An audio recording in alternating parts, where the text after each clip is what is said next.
been talking a little bit about how to build your farmer support team.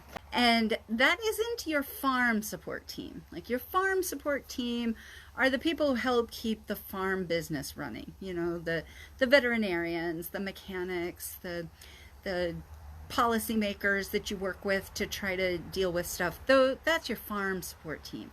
Your farmer support team are the people who take care of you and keep you functioning at your optimal capacity.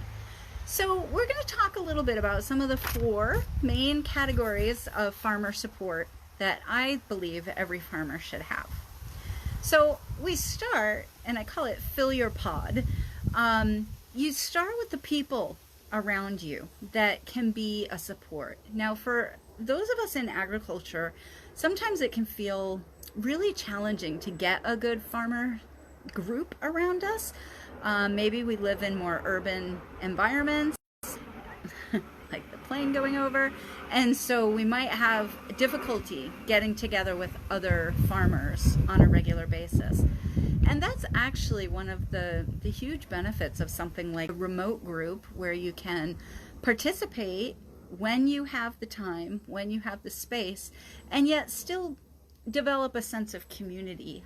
So I really encourage you to be involved in this group, but also to find your face-to-face group. You know, it could be a church group, it could be a grower or producer organization that you meet with on a regular basis. Whoever that is that gets you, spend some time with them. And some of those people might be people that you just have a good time with. Like, maybe they're the ones that help you get away from the farm, and you know, you go dancing with them, or you go listen to poetry slams together or something like that. Your second one is to connect to your source. And you know, what your source is going to differ from person to person. Some people consider God, you know, God is definitely my source. An alternative higher power, the universe, nature. What is it that creates in you a sense of wonder and a sense of purpose? So those really core things that help you to have meaning. Because let's admit it, I mean, sometimes life feels a little meaningless. You know, we look at all the struggles that are going on in the world and we say, I don't know what's going on here. This is feeling like it's just a hamster wheel that we kind of live on until we die. And if that is honestly how you're feeling about your life, then you're going to have a hard time living it to your fullest. And so connecting with who or what it is that gives you that sense of overall meaning and purpose is really a critical thing. So then our third one is to nurture ourselves. And that is physically, it is emotionally, it is spiritually, it is mentally, and it's creatively.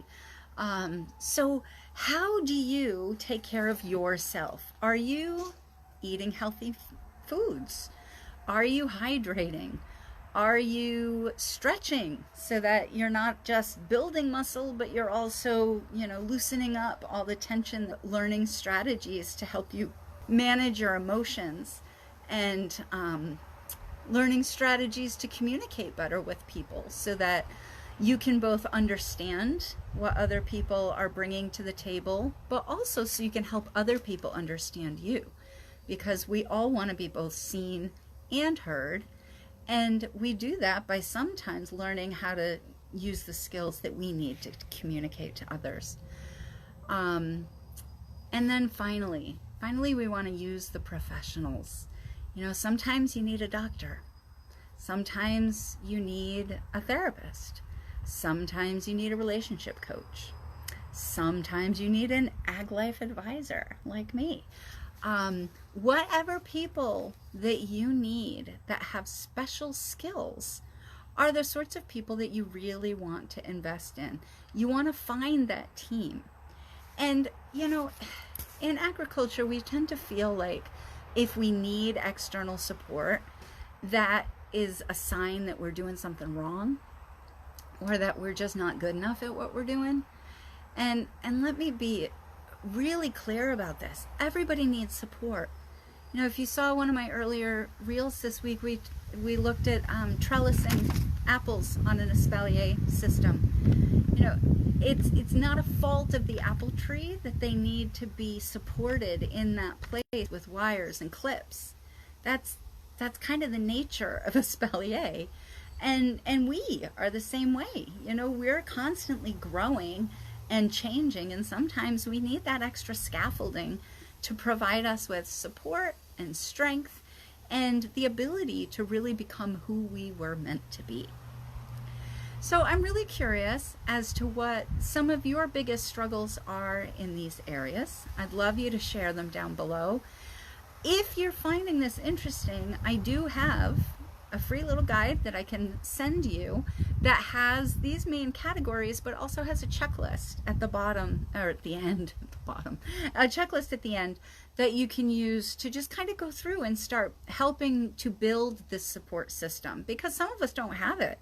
And if you don't have it, you're going to be struggling way, way more than you need to be. You know, farming is hard enough when you've got all the support in the world.